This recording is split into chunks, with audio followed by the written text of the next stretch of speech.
While I was enjoying dinner at my son's house, my neighbor called me in a panic and asked in a shaky voice, "Are you home?" I replied, "No, I'm having dinner at my son's house." Then he whispered, "Who is in your house right now?" My son burst out laughing. That laugh. Cold, calculated, completely devoid of the warmth I'd spent 30 years believing was real. David sat across from me at his dining table, phone in hand, watching my face drain of color while he grinned like he'd just pulled off the world's greatest magic trick. "What's going on?" I asked, my voice steady despite the ice forming in my chest. David set his phone down carefully, like a man placing the final card on a house about to collapse. "Dad, we need to talk about your living situation." His wife Jennifer emerged from the kitchen, and I noticed she'd been listening the whole time. She had that look on her face, the one I'd learned to recognize over the past year since David married her. Smug satisfaction mixed with barely concealed contempt. "Your living situation is becoming unsustainable," Jennifer said, sliding into the chair next to David. She folded her hands on the table like a lawyer preparing to deliver bad news. "You're 62 years old, living alone in that big apartment. It's irresponsible." I stared at my son. "Irresponsible? I've lived there for 35 years. I raised you there." "That's exactly the point," David said. He wouldn't meet my eyes now. "The neighborhood's changed. You're getting older. We think it's time you moved somewhere more appropriate." "Appropriate?" "A retirement community," Jennifer clarified. "We've already looked at several options. Very nice places. You'd have people your own age, activities, medical care on site." The pieces started falling into place. The mysterious visitors to my apartment building over the past month. The real estate agent who'd knocked on my door claiming to have a buyer interested in the building. My neighbor calling in a panic because strangers were measuring my windows. "You're trying to take my home," I said quietly. David finally looked at me. "We're trying to help you, Dad. You're not thinking clearly anymore. We're worried about you." Not thinking clearly. There it was. The phrase I'd been dreading ever since Jennifer entered our lives. She'd been planting seeds for months, suggesting at family gatherings that I seemed confused, that I'd repeated myself, that I'd forgotten conversations that never happened. "I'm thinking perfectly clearly," I said. "Clear enough to know what you're doing." "See, this is what we're talking about," Jennifer said, turning to David. "Paranoia. It's a classic sign." I stood up slowly, my dinner barely touched. "Thank you for the meal. I think I'll be going home now. To my home, the one I own. The one with my name on the deed." "Dad, wait." David stood too, and for a moment I saw a flicker of something human in his face. Guilt, maybe. Or just fear that his plan was unraveling. "We're not trying to hurt you. We're trying to protect you." "From what?" "From yourself," Jennifer said. "David, show him the papers." My son hesitated, then pulled out a folder from the drawer in the sideboard. He slid it across the table toward me. I didn't touch it. "What is this?" "Documentation," Jennifer answered for him. "Of your decline. Conversations with your doctor about your memory issues. Statements from neighbors about erratic behavior. A psychological evaluation we commissioned last month." "You had me evaluated? Without my knowledge?" "The evaluator posed as a census taker," David said, and he had the decency to sound ashamed. "It's all legal, Dad. We checked." I looked at my son, really looked at him. When had he become this person? Or had he always been this way, and I'd just been too blind to see it? Too busy working 2 jobs to put him through college, too focused on being the father I never had, to notice I was raising someone who'd eventually betray me. "I'm leaving," I said. "We have keys to your apartment," Jennifer called after me as I walked toward the door. "For emergencies. We've had them for weeks." I stopped, but didn't turn around. "Is that who was in my apartment today?" "We needed to assess the situation," David said. to see what kind of care you might need, to inventory your assets. Assets. Not belongings, not memories. Assets. I left without another word. While you're here, don't forget to subscribe and support this channel with a like. And tell us below. Have you ever faced something like this? The drive home took 15 minutes, but my mind covered 30 years. Every sacrifice I'd made, every extra shift I'd worked, every dream I'd deferred so David could have better. And this was the result.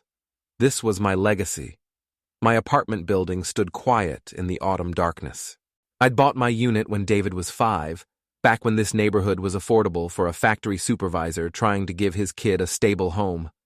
Now it was worth a fortune, sandwiched between artisan coffee shops and organic markets, prime real estate in a city that ate the elderly alive. I checked every room when I got inside. Everything looked normal, but I knew they'd been here. I could feel it, the way you feel when someone's invaded your space. I checked my filing cabinet. My documents were there, but slightly out of order. Someone had photographed them, probably. I sat in my kitchen and made myself a cup of coffee, forcing my hands to stay steady. Think, I told myself. Think like the engineer you used to be. Break down the problem, find the solution. They wanted me declared incompetent. They wanted my apartment, my savings, my life's work. Jennifer was the architect, but David was willing participant. That hurt worse than anything. I'd raised him better than this, or I thought I had. My phone rang. Unknown number. Mr. Harrison? A woman's voice, professional, careful. Speaking. My name is Laura Chen. I'm an attorney specializing in elder law. I received an anonymous tip that you might need my services. I almost hung up. Almost. But something in her voice stopped me. Who sent you? I can't say, but I can tell you that someone close to you is concerned about your welfare. They reached out to me yesterday, said you were in danger of being exploited. Is that accurate? I sat in silence for a long moment. It might be. Can we meet? Tomorrow morning, my office? I don't charge for initial consultations, and if this tip is legitimate, we need to move quickly. I took down her address. That night, I didn't sleep. I sat in my father's old armchair and watched the street outside my window, wondering who else was watching me, wondering how deep this conspiracy went. David and Jennifer had been planning this for months, clearly. How many other people were involved? My doctor, my neighbors, the building superintendent? At 3 a.m, I pulled out my old file box from the back of my closet. Inside were 35 years of documents, deeds, titles, bank statements, investment records, evidence of a life spent building something for the future, evidence they could twist into proof of an old man's confusion. But I'd been an engineer. I understood documentation. I understood evidence. I started organizing, categorizing, preparing. If they wanted a war, I'd give them one. But I'd fight on my terms, with my weapons. By dawn, I had a plan. Laura Chen's office occupied the 4th floor of a restored brownstone downtown. She was younger than I expected, maybe 40, with sharp eyes and a handshake that meant business. Thank you for coming, Mr. Harrison, she said, gesturing to a chair across from her desk. Tell me what's happening. I laid it out. Everything from the past year. Jennifer's arrival and immediate attempts to control David. The suggestions that I was failing. The incident at dinner. The revelation about the keys and the evaluation. She took notes, her expression growing darker.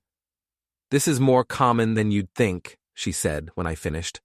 Adult children, especially influenced by spouses who marry into money, trying to gain control of a parent's assets through legal means. The competency angle is particularly popular, hard to defend against if they build a strong enough case. Can they succeed? Possibly, if they get the right judge, the right doctor, the right narrative. But you have advantages. You're articulate, clearly intelligent, and you're seeking counsel proactively. That's not the behavior of someone incompetent. She leaned forward. Tell me about your finances. The apartment's worth about $800,000. I have $400,000 in savings and investments, pension coming in monthly, no debt. She nodded. Significant motivation for them. Your son stands to inherit all of this? He's my only child. His mother died when he was 8. I'm sorry. She made another note. Here's what we're going to do. First, we document your competency thoroughly. I have a colleague, a geriatric psychiatrist, who's one of the best in the state. She'll evaluate you properly. We'll establish a baseline that shows you're of sound mind. What else? We need to protect your assets. Can you think of any way they might have gained access to your accounts? I thought about the filing cabinet. They might have my account numbers. They were in my apartment. Then we move your money. Today, we'll open new accounts at a different bank, transfer everything, and establish new security protocols. We'll also change your locks and secure your apartment. Won't that tip them off? Mr. Harrison, they've already made their move. The dinner last night was them showing their hand. They think they have you cornered. We need to show them they're wrong.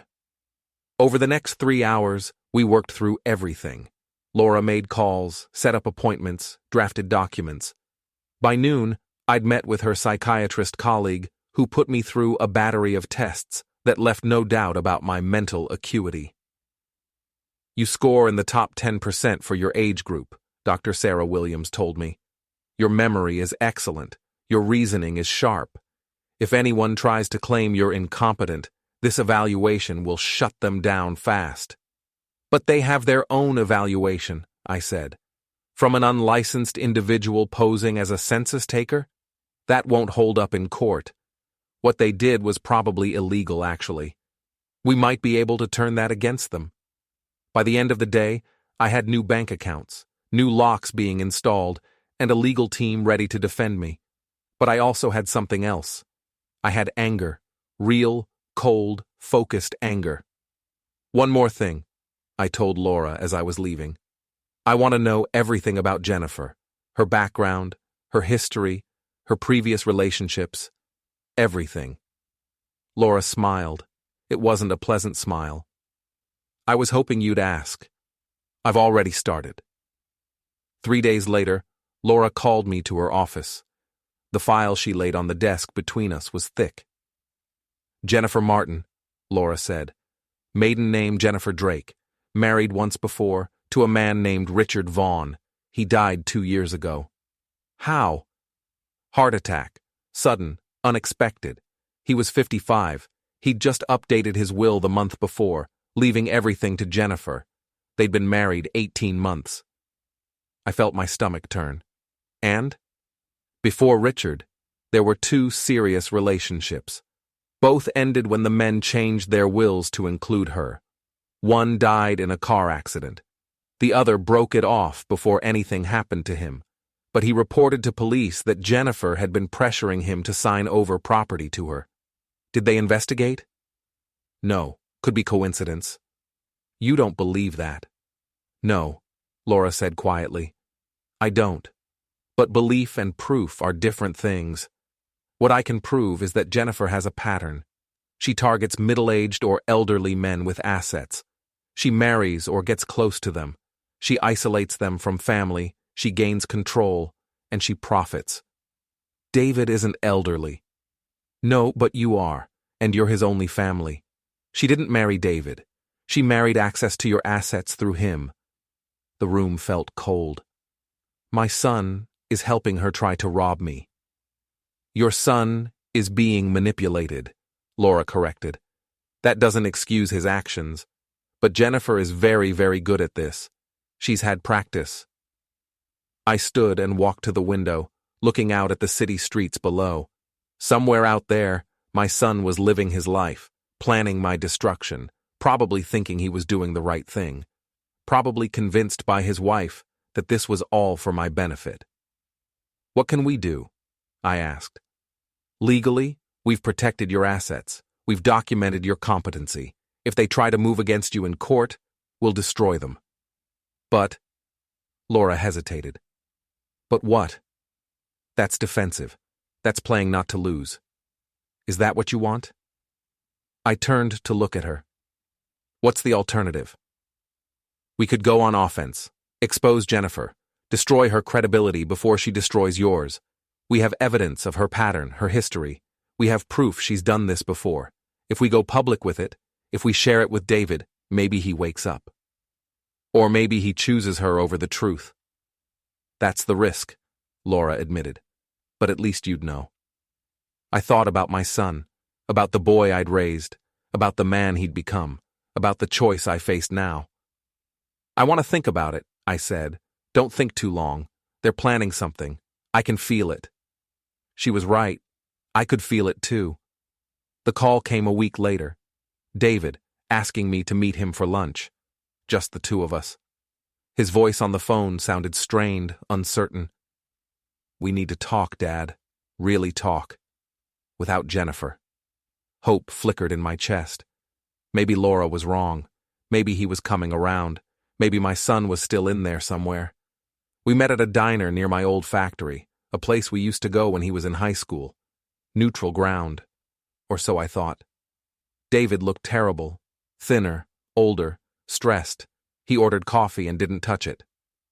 Dad, he started, then stopped. Started again.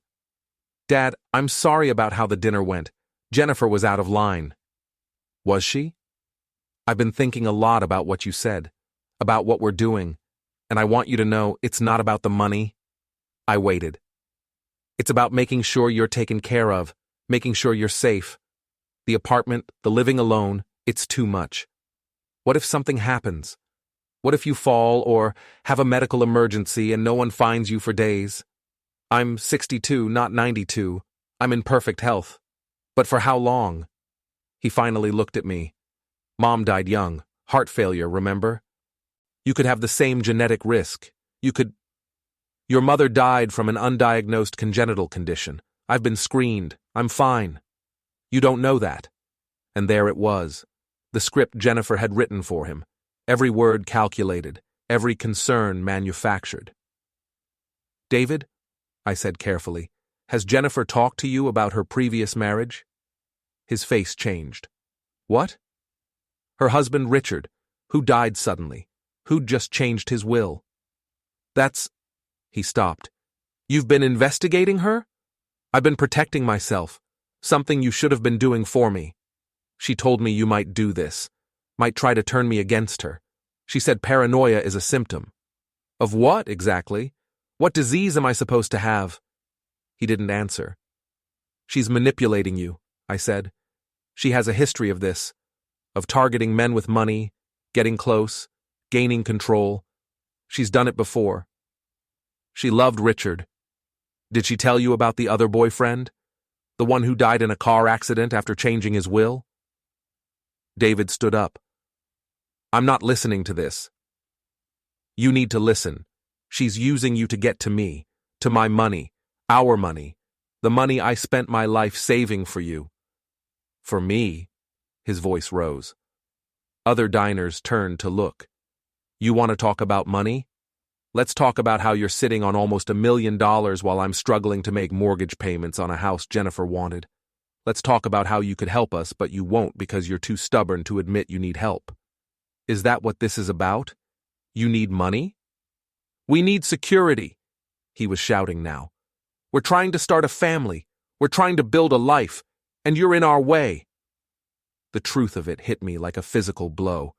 This wasn't just Jennifer's manipulation. This was my son revealing what he really thought, that I was an obstacle, that my life was less important than his wants. I stood slowly. Then I guess we're done here. Dad, wait. You chose her over me. That's clear now. So let me be clear. You're not getting my apartment. You're not getting my money. I walked out. He didn't follow. Laura was waiting for my call. How bad? Bad. He's completely under her control. Or maybe he's exactly who he always was, and I was too blind to see it. What do you want to do? I want to make them regret this. Both of them. Silence on the line. Then, I was hoping you'd say that. Come to my office. I have some ideas. An hour later, I sat across from Laura and a man she introduced as Tom Bradford, a private investigator. "Tom's been doing some digging," Laura said. "Tell him." Tom opened a laptop. "Jennifer's pattern is clear. She targets men, gains their trust, isolates them, then profits. But she's not working alone. She has a partner." He turned the screen toward me. A man's face, maybe 40, handsome in a practiced way. "This is Eric Drake, Jennifer's brother. He's been present in the background of every relationship Jennifer's had. Different cover stories, different roles. Sometimes he's a financial advisor, sometimes a concerned friend, sometimes just a familiar face in the background." "What's his angle?" "Setup and execution. He helps Jennifer identify targets. He provides documentation, fake credentials, whatever's needed. And when it's time to move assets, he handles the transfers. He's done prison time for fraud, served 4 years upstate, released 6 years ago." Laura leaned forward. "Here's what we think is happening. Jennifer's building a case to have you declared incompetent. Once that's done, David becomes your guardian. He'll have control of your assets. And then, through David, Jennifer and Eric will drain everything. David might not even realize it until it's too late." "What happens to David then?" Tom and Laura exchanged glances. "Best case scenario, he's left broke and ashamed. Worst case, he ends up like Richard," I finished. I sat back, letting it sink in. My son was not just helping to rob me. He was setting himself up as the next victim. "I want to stop this," I said. "All of it. I want Jennifer exposed. I want David safe, even if he hates me for it. What do we need?" "Evidence," Laura said.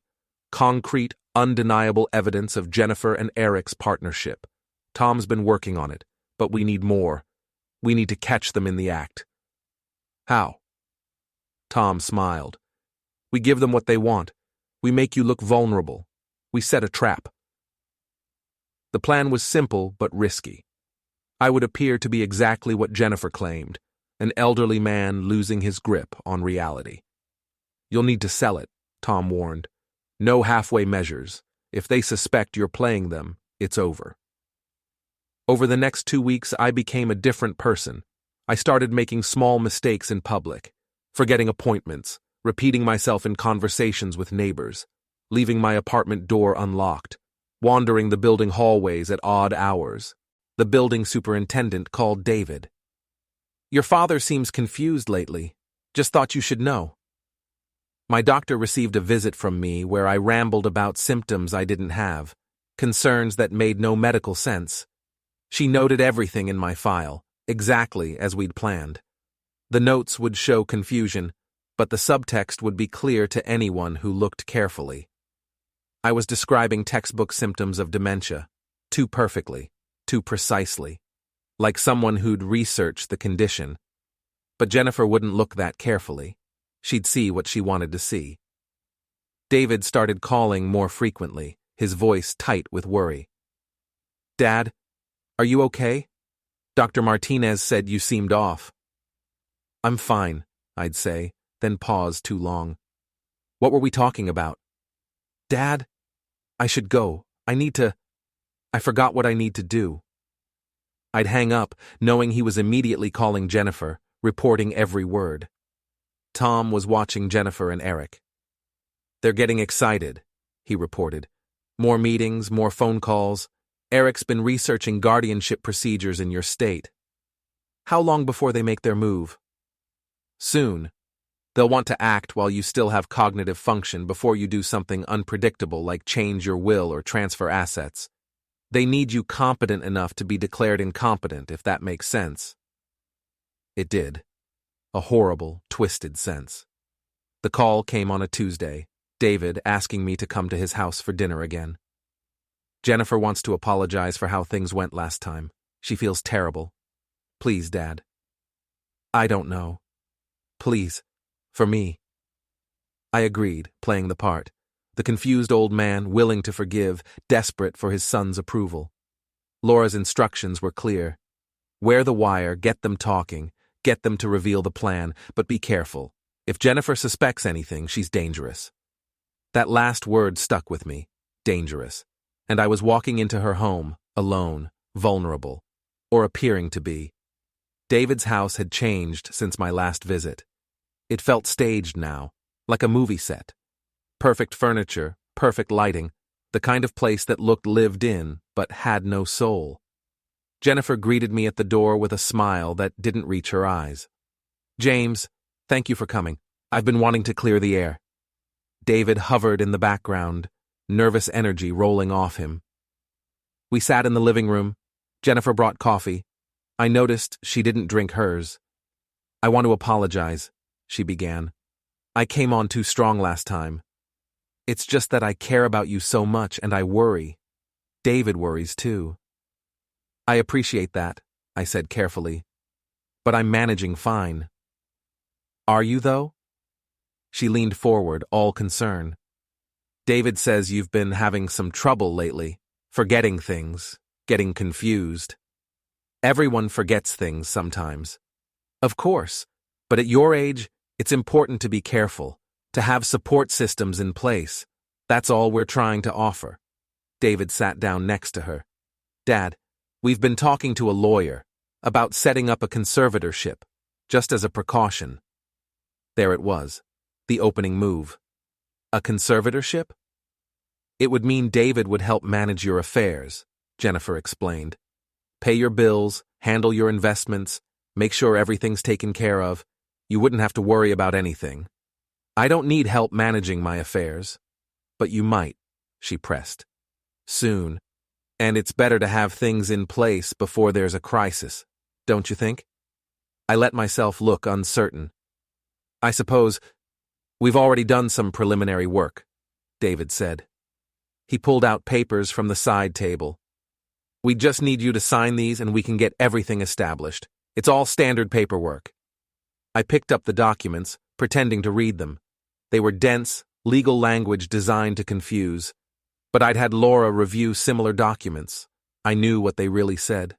Total control of my assets, transferred to David, with Jennifer as secondary trustee.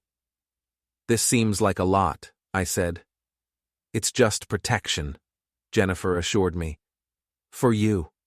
So if anything happens, David can step in immediately." "What if I don't want to sign?" The temperature in the room dropped. "Dad," David said carefully, "we're trying to help you. But if you won't let us help voluntarily, we might have to pursue other options." "What options?" Jennifer's smile finally disappeared. "We have documentation of your decline, medical records, witness statements, a psychological evaluation. If necessary, we can petition the court to have you declared incompetent. David would be appointed guardian anyway. This way is just easier. For everyone." "You've already decided," I said quietly. "This isn't a request. It's an ultimatum." "It's reality," Jennifer said. "You're not capable of managing your own life anymore. We're doing what's necessary." I looked at my son. "David, do you believe this? Do you really think I'm incompetent?" He wouldn't meet my eyes. "I think you need help, Dad." "Help or control?" "There's no difference," Jennifer cut in. "Not in your situation. James, we can do this the easy way, or we can do it through the courts. But either way, it's happening. You need to accept that." I stood up slowly. "I need to think about this." "There's nothing to think about," Jennifer said, standing too. "Sign the papers, James, tonight, or we file for guardianship tomorrow." "And if I sign?" "Then everything stays friendly. David remains in your life. You get to keep your dignity. We all move forward as a family." I picked up the pen on the table, held it over the papers, let my hand shake slightly. "I don't know." "Sign it, Dad," David said. There was something in his voice now, desperation maybe, or fear. "Please, just sign it." I set the pen down. "No." The word hung in the air. Jennifer's face went cold. "Then we're done being nice. David, call the lawyer. We file tomorrow." "Wait!" David started. "No," Jennifer snapped. We tried. He's being difficult.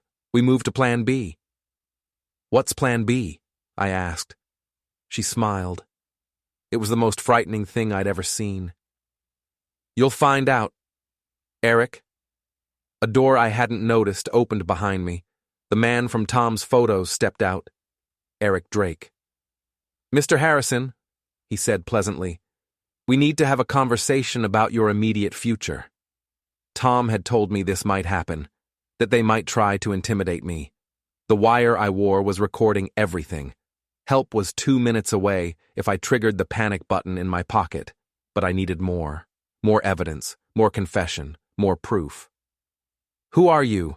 I asked Eric, playing confused. I'm a friend of the family, Eric said smoothly.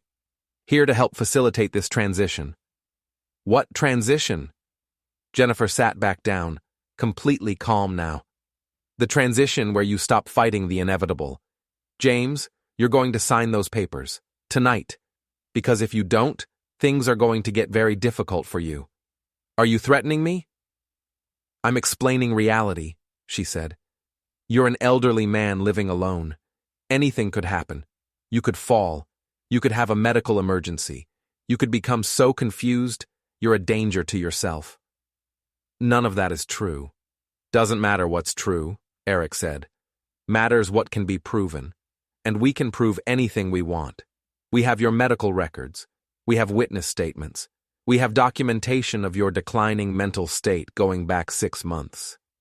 You forged documents. Can you prove that? Jennifer asked.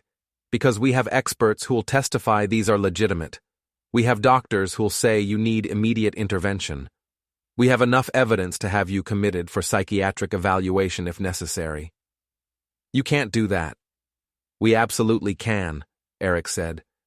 And once you're in for evaluation, once you're in the system, it's very hard to get out, especially for someone who's been declared a danger to themselves. My heart was pounding, but I kept my voice level. This is kidnapping, extortion. This is concern from a loving family, Jennifer corrected. That's what everyone will see. David's trying to help his failing father. Tragically, his father won't accept help. So sad, so difficult. David was looking at the floor, his hands clenched. David, I said, look at me. He didn't. Look at me, son. Slowly, he raised his eyes. What I saw there broke my heart. He knew. On some level, he knew what they were doing was wrong, but he'd come too far to back out now. Is this who you are? I asked him. Is this who you want to be? I want to help you, he said, but his voice cracked. Then help me now. Tell them to stop. For a moment, I thought he might. For one brief moment, I saw my son, the boy I'd raised, struggling to surface. Then Jennifer touched his arm, and the moment passed. Sign the papers, Dad, David said. Please, just sign them. I can't do that. Then we're done here, Jennifer said. She nodded to Eric. Show him how serious we are. Eric pulled out his phone and opened a video, turned it toward me. It was my apartment, my living room, and it was on fire. What did you do? I whispered. Small electrical fire, Eric said casually. Caused by faulty wiring in an old building. These things happen, especially to elderly people who might leave appliances running, might not smell smoke in time, might not have the cognition to react appropriately. The building's sprinkler system is mysteriously malfunctioning on your floor, Jennifer finished. By the time the fire department arrives, your apartment will be extensively damaged. Your possessions, your documents, everything you think protects you, gone. You're insane. We're thorough, she corrected, and we're giving you one last chance. Sign the papers and we make a call. The fire gets contained, minimal damage, you get to go home. Everyone wins. And if I don't sign, then you watch it burn, Eric said. And tomorrow, we file for guardianship anyway. Except now you're homeless, confused, clearly unable to care for yourself. The court case becomes much easier. I looked at the video. Flames spreading across my living room floor, the couch I'd bought when David was 12, The bookshelf I'd built with my own hands. My life burning. How do I know you'll really stop it if I sign? You don't, Jennifer said. But you know we'll let it burn if you don't. So what's it going to be, James? I reached for the pen again. My hand wasn't shaking now. It was steady, because Tom and Laura had planned for this too. I'll sign, I said. On one condition. You're not in a position to negotiate, Eric said. I want a phone call, to my lawyer, to tell her I'm signing under my own free will. That way, if anything happens to me later, there's a record. They exchanged glances. Fine, Jennifer said finally. One call, on speaker. And if you say anything wrong, Eric makes another call, and your apartment burns to the ground while we watch. I pulled out my phone, dialed Laura's number. It rang twice. Mr. Harrison? Her voice was calm, professional. Laura, I'm at David's house. I'm about to sign the conservatorship papers. I want you to know I'm doing this voluntarily, of my own free will. I see. And you're certain this is what you want? Yes. Jennifer Drake and Eric Drake have explained everything very clearly. I understand exactly what's happening. Pause. I'll make note of that. Is there anything else you need me to know? Just that I'm grateful for all your help, and I hope the authorities can use the evidence when the time comes. I hung up. Jennifer's face had gone pale. What evidence? She demanded. The wire I'm wearing, I said calmly. The one that's been recording everything you've said tonight. The one that transmitted everything to Laura and Tom and the detective they have on standby. Eric lunged for me, but the front door crashed open. Police poured in, weapons drawn. Nobody move. The next few hours were chaos. Police, statements, evidence collection. Jennifer and Eric were arrested immediately. David sat on his couch, head in his hands, while officers explained his rights. Am I under arrest? He kept asking. Not yet, the detective said, but we'll need you to come to the station to answer questions. My apartment wasn't actually on fire. That had been stock footage Eric kept on his phone for exactly this kind of intimidation. But the attempted extortion was real. The conspiracy was real. The recordings were damning. Laura showed up within minutes of the arrests. Are you all right? I'm fine. Is it enough? More than enough. Conspiracy to commit fraud, attempted extortion, forgery. The DA is very excited. I looked at David. What happens to him? That depends on how much he cooperates. If he testifies against Jennifer and Eric, if he shows genuine remorse, he might avoid prison. Might. He's my son. He tried to steal your life, Laura said gently. I know, but he's still my son. She squeezed my shoulder. Then we'll do what we can for him. But James, you need to understand. He made choices. Bad choices. There are consequences. David looked up at me then. His face was streaked with tears. Dad, I'm sorry. I'm so sorry. I didn't know they were going to... Yes, you did, I said quietly. Maybe not the specifics. But you knew it was wrong. You knew they were manipulating me. You chose to ignore it because you wanted the money. I didn't... He stopped, started over. I thought I was helping. She told me you were declining, that you needed intervention, that this was the kindest thing. And the apartment? The money? That was kindness too? He couldn't answer. Mr. Harrison, the detective said, we need to get your full statement. Can you come with us? I nodded. As I walked past David, he reached for my arm. Dad, please, don't let them send me to prison. I'm your son. I stopped, looked at him. Really looked at him, maybe for the first time in years. You stopped being my son the moment you let her convince you I was worth less than money, I said. But I'll tell the truth. What happens after that is up to you and the courts. I left him sitting there. The trial took 8 months to begin. Jennifer and Eric both pled not guilty, claiming I'd entrapped them, that the recordings were inadmissible, that they'd been trying to help me. David took a plea deal. He testified against Jennifer and Eric in exchange for 3 years probation and mandatory restitution. He'd have to pay back every dollar they'd attempted to take, plus damages. It would bankrupt him. I didn't attend most of the trial. I didn't need to. Laura kept me informed of the key moments. Jennifer's defense fell apart when they couldn't explain Eric's criminal record, couldn't justify the fake evaluation, couldn't account for the documented pattern of exploitation.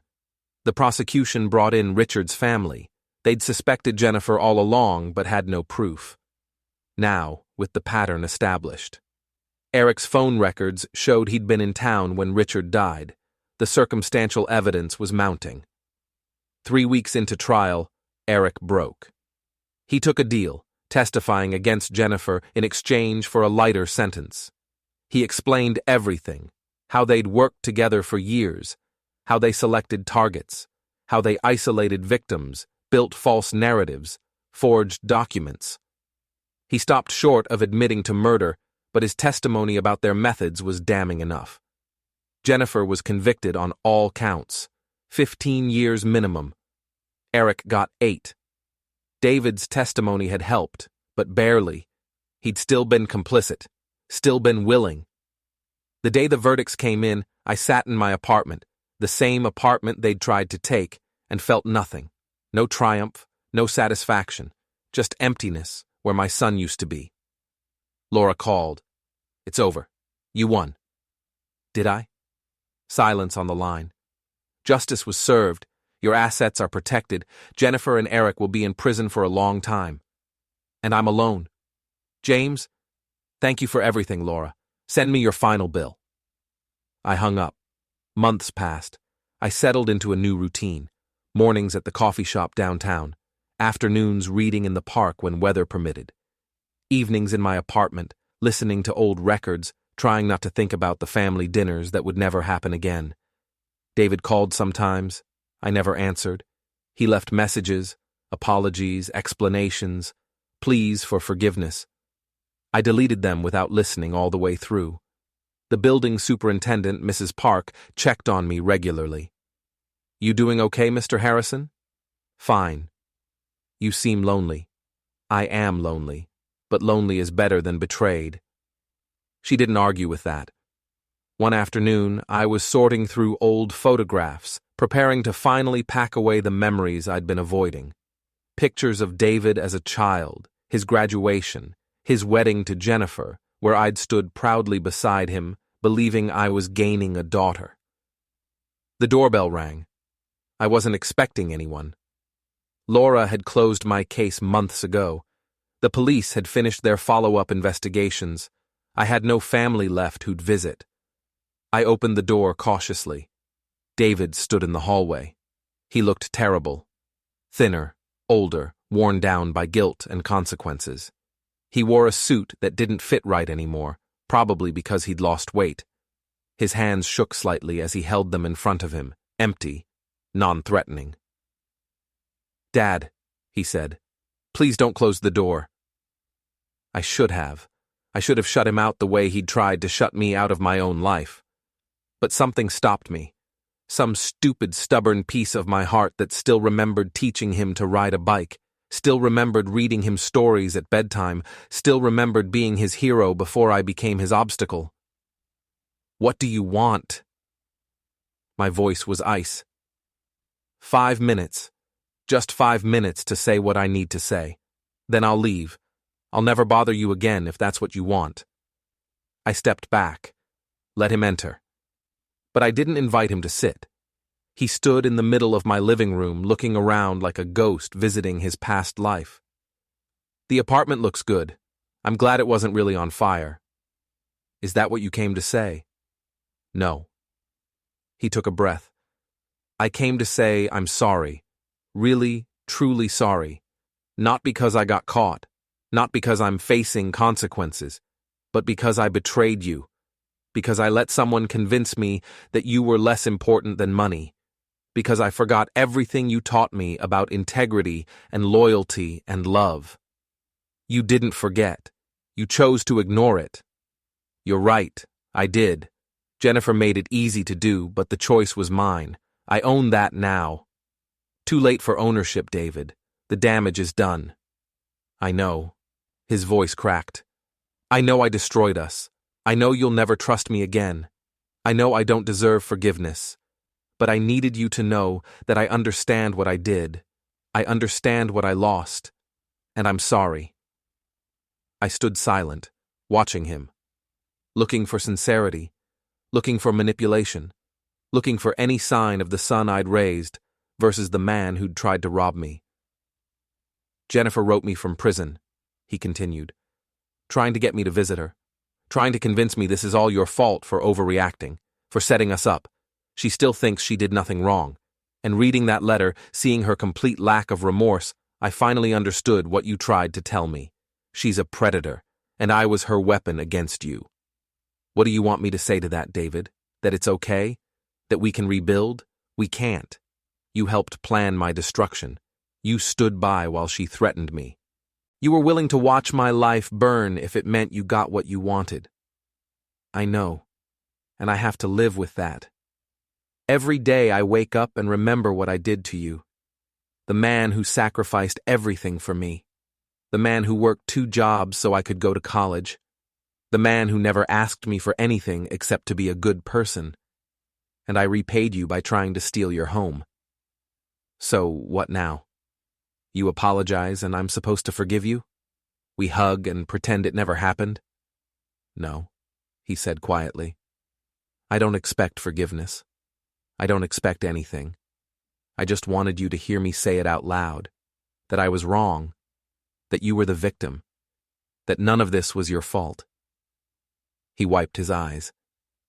And I wanted to tell you that I'm going to spend the rest of my life trying to become the man you raised me to be. The man I should have been. Even if you never see it. Even if you never speak to me again. I turned away from him, looking out the window at the city below. The city I'd lived in for 40 years. The city where I'd built a life, raised a son, grew old. The city where that son had tried to destroy me. I appreciate you saying that, I told him. I do. But words are easy, David. Jennifer said a lot of words, too.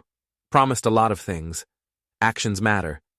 And your actions showed me exactly who you are. Then let me show you different actions. Let me prove I've changed. How? By paying back the restitution you owe? That's court-mandated, not virtue. By visiting your father? That's guilt, not love. By staying away from women like Jennifer? That's self-preservation, not growth. Then what would prove it? Tell me what I can do. I turned back to face him. Nothing. There's nothing you can do. Because I'll never know if it's real or if it's just another manipulation. You taught me that. You taught me to trust no one, to question everyone's motives, to see threats in every gesture of kindness. That's your legacy. He looked shattered. So this is it? We're done? Forever? This was done the moment you chose her over me. This was done when you stood in this apartment building, watching what you thought was my home burning, and considered signing papers anyway. This was done when you valued money over your father. I can't undo that. No, you can't. He nodded slowly, accepting it. Okay, then I'll leave. But Dad, one more thing. What? Thank you. For what? For stopping me, for fighting back, for not letting us destroy you, because if you hadn't, if you just signed those papers and let us do it, I'd have lost more than our relationship. I'd have lost my soul. You saved me from becoming someone even worse than I already was. He walked to the door, paused with his hand on the knob. I love you, Dad. I know I have no right to say it. I know it means nothing now, but it's true. It's the only true thing I have left. He opened the door and stepped into the hallway. David, I said. He turned, hope flickering across his face. Don't contact me again. Don't call. Don't write. Don't show up. If I ever decide I want to see you, I'll let you know. But don't wait for that. Live your life. Fix yourself. But do it somewhere I don't have to watch. The hope died. He nodded once, final and absolute, and walked away. I closed the door and locked it, added the chain, stood there listening to his footsteps recede down the hallway, out of the building, out of my life. Mrs. Park appeared in the hallway 20 minutes later, finding me still standing at the door. "Mr. Harrison, I saw your son leaving. Is everything all right?" "Everything's fine." "Are you sure? You look—" "I look like a man who just said goodbye to his son, which is what I am." She hesitated, then touched my arm gently. "For what it's worth, I think you did the right thing. He hurt you. Bad. Some things can't be forgiven. Maybe. Or maybe I'm just a bitter old man who can't let go. You're a man who survived. That's enough." 2 years later, I sat in the same coffee shop I'd been visiting since the trial ended. The barista knew my order, had it ready when I walked in. Regulars nodded hello. I'd built a small life here, a quiet life, not the life I'd imagined when David was born, not the family dinners and grandchildren I'd dreamed about, but a life. The newspaper on my table had a small article on page 6. Jennifer had been denied parole. Her appeal had been rejected. She'd serve her full sentence. Eric had gotten out early for good behavior and promptly disappeared, probably to find new victims in new cities. David, according to the court records Laura occasionally forwarded me, had completed his probation. He'd paid his restitution, every dollar, by selling his house and taking a second job. He lived in a small apartment now, worked as an accountant for a nonprofit, volunteered at a homeless shelter on weekends. His rehabilitation looked real on paper, but I'd stopped caring if it was real or not. My phone rang. Unknown number. "Mr. Harrison? This is Dr. Williams from the hospital." My heart clenched. "What's wrong?" "I'm calling about David Harrison. You're listed as his emergency contact. He was in a car accident this morning. He's alive, but he's in critical condition. We need you to come to the hospital immediately." The coffee shop blurred, the world tilted. "Mr. Harrison? Are you there?" "I'm here." "What hospital?" She gave me the address. I was moving before I consciously decided to move, but it could. 20 minutes later, I was in the ICU waiting room. A doctor met me, young, exhausted. "Mr. Harrison, I'm Dr. Kumar. Your son was hit by a drunk driver. He has internal bleeding, broken ribs, and a severe concussion. We've stabilized him for now, but the next 24 hours are critical. Can I see him?" "For a few minutes. He's unconscious, but we believe he can hear you. Studies show that familiar voices help." They led me to his room. David lay in the bed, connected to machines, his face bruised and swollen. He looked like a child again, vulnerable, breakable. I sat in the chair next to his bed. "You stupid kid," I said quietly. "Getting yourself hurt like this." The machines beeped steadily. His chest rose and fell with mechanical assistance. "I told you not to contact me. This wasn't what I meant. Nothing. Just the machines. You need to wake up, David. You hear me? You need to wake up and get better because I didn't go through all that hell just to lose you to some drunk driver." I reached out and took his hand. It was warm, alive. "I'm angry at you. I'm so angry." The hours passed. Doctors came and went. Nurses checked vitals. I sat holding my son's hand, watching him breathe, praying to a God I wasn't sure I believed in anymore. At some point, Mrs. Park showed up. "I heard. I called the coffee shop when you didn't show up. They told me. You didn't have to come." "Yes, I did." She sat in the other chair. "How is he?" "Critical." "And how are you?" I couldn't answer that. Dawn came. David's condition hadn't changed. The doctor said that was good. No decline was positive. But we needed to wait. "Talk to him," the doctor suggested. "Tell him stories. Remind him of good memories. Give him reasons to fight." So I did. I talked to my unconscious son about his childhood, about teaching him to swim at the community pool, about his first day of school, about the tree house we built together in the yard of our old house before we moved to the apartment. You were so excited about that tree house, I said. You made me promise we'd have the highest one on the block. We worked on it every weekend for a month. Your mom would bring us lemonade and tell us we were both crazy. She was probably right. I paused, remembering her. She'd be disappointed in both of us, you know. In you for what you did. In me for not forgiving you. She always said family was everything. She always said we had to stick together because we were all we had. The machines kept beeping. I miss her, I admitted. Every day, she knew how to love people through their mistakes. I never learned that skill. I can hold grudges. I can stay angry. But I can't seem to let go, even when I want to. Another hour passed. The thing is, I said quietly, I understand why you did it. Not the specifics, not the cruelty of it. But the wanting. The feeling like you deserved more. Like the world owed you something. I felt that way too when I was your age. Before your mom died and I had to grow up fast. Before I learned that nobody owes you anything and the only person you can truly count on is yourself. I squeezed his hand. But I taught you that too harshly, maybe. Made you think you had to fight for everything. Made you believe that taking care of yourself meant taking from others. That's on me. I raised you to be hard, and you became hard enough to hurt me. Mr. Harrison? I looked up. A nurse stood in the doorway. His vitals are improving. Heart rate is stabilizing. He's fighting. Whatever you're saying, keep saying it. So I did. I talked until my voice was raw. Told him every story I could remember. Every good moment we'd shared before Jennifer, before the betrayal, before everything fell apart. And slowly, over hours, David's condition improved. Not conscious yet, but stable. Better. Fighting. He's going to make it, Dr. Kumar told me that evening. He's not out of the woods completely, but he's trending in the right direction. You should go home. Rest.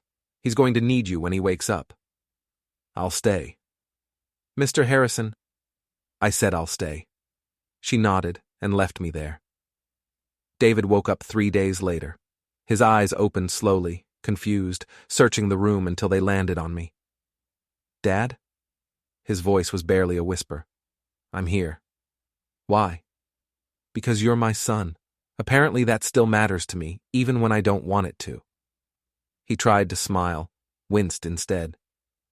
Does this mean you forgive me? No. Those are different things. Fair enough. He closed his eyes. I'm sorry. For everything. Again. I know it doesn't change anything. No, it doesn't. We sat in silence. The machines beeped. The hospital hummed with activity beyond the door. The doctor says I'll recover, David said finally. Couple months of physical therapy, but I'll be okay. Good. Will you be here? During recovery? I looked at him. Really looked at him. Saw the hope in his eyes, the fear, the desperate need for redemption. I don't know, I admitted. Part of me wants to walk away right now, to let you recover on your own, the way I had to recover from what you did to me. But another part... What? Another part remembers that you're all I have left. Your mother's gone. My parents are gone. I have no siblings. You're it. You're my only family. And as much as I hate what you did, as much as I'll never fully trust you again, I don't know how to completely cut you off. So what does that mean? It means I'll be here while you recover. I'll help you with whatever you need medically. But after that, I don't know. We'll have to see. One day at a time. That's more than I deserve. Yes, it is. Over the following weeks, I visited daily, helped with his physical therapy, made sure he had everything he needed. But I maintained emotional distance. I was civil, helpful, but not warm, not fatherly, just present. David never pushed for more, never asked for affection or reconciliation beyond what I offered. He seemed to understand that this was all I had to give, and he accepted it gratefully. One afternoon, as his discharge date approached, he said, I've been thinking about something. What? About making amends. Real amends, not just words. I want to do something meaningful to try to make up for what I did to you. There's nothing. Let me finish.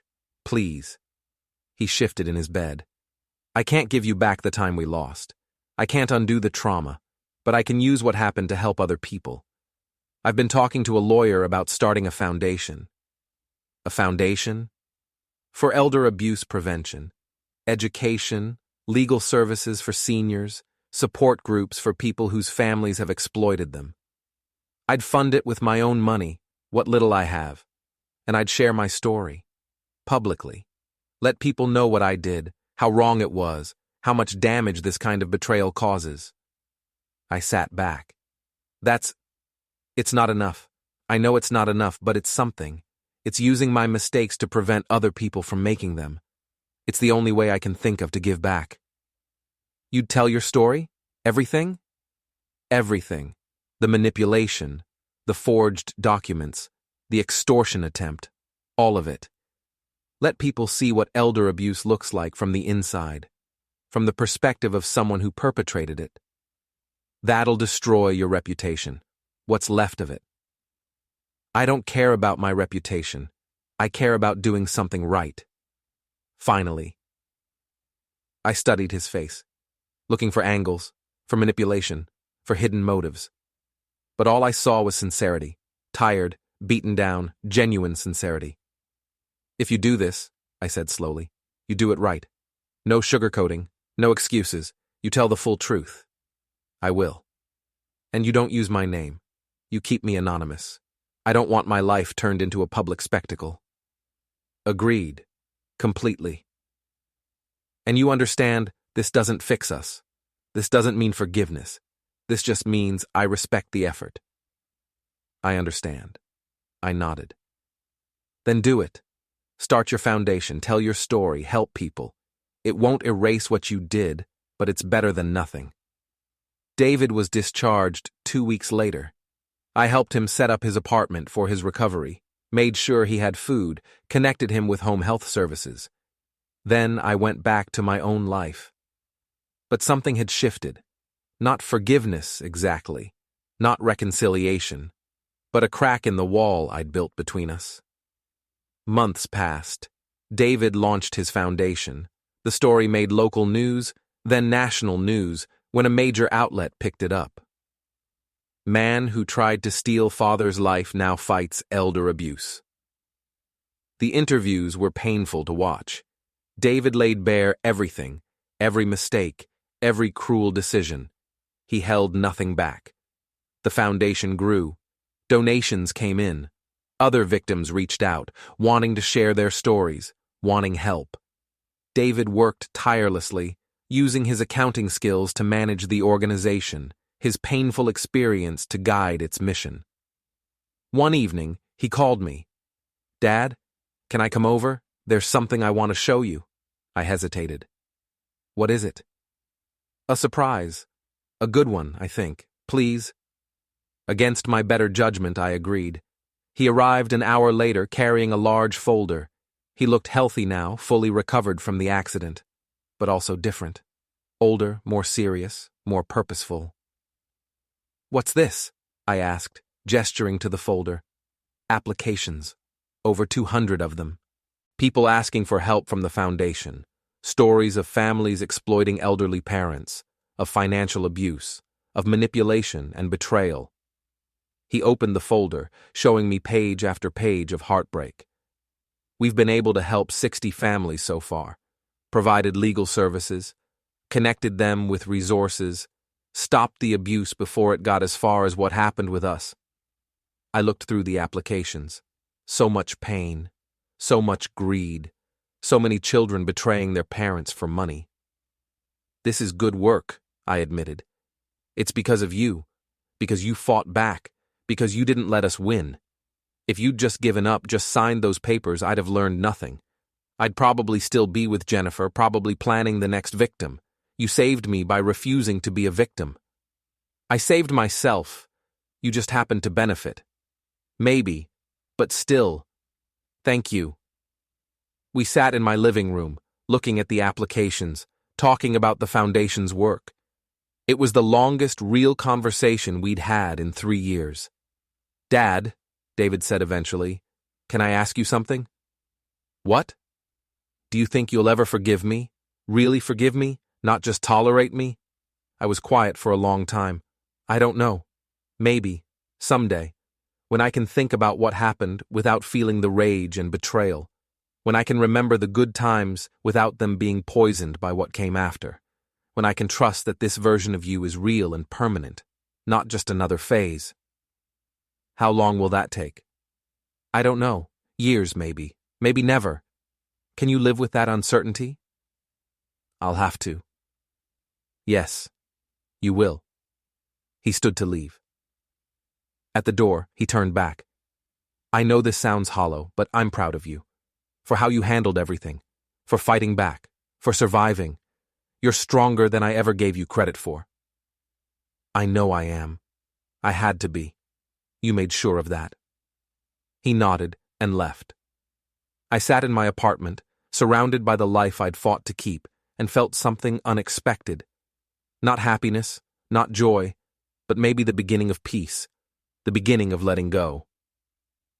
5 years after the trial, I attended one of the Foundation's fundraising events. David had invited me months in advance, no pressure, just an open invitation. I'd declined at first, then reconsidered. The event was held at a hotel ballroom downtown. Hundreds of people attended. Survivors of elder abuse, lawyers, social workers, families who'd been helped by the Foundation. David stood at the podium, giving a speech about the mission, about the work they'd done, about the lives they'd changed. I stood in the back, watching. He'd grown into someone I didn't quite recognize, someone more serious, more focused, more determined to do good. The entitled young man who'd tried to steal my life was gone, replaced by this stranger who'd devoted his life to preventing others from making his mistakes. After the speech, people swarmed him, thanking him, sharing stories, asking for help.